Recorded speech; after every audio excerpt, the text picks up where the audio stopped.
हाँ हाँ हाँ हाँ ला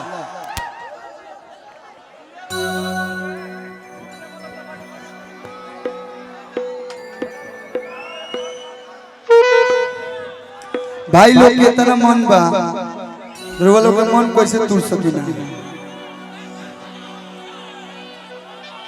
जब आदमी आइल बा गाने गावे बाबा के दरबार में झूमे नाचे तो नाचे में कौन सा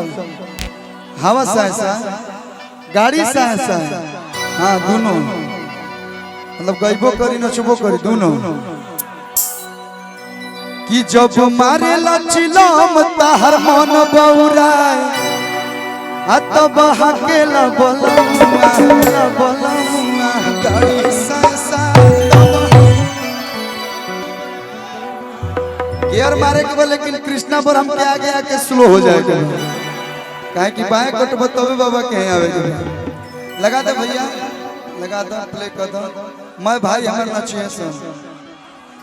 तो नचबलो न भैया।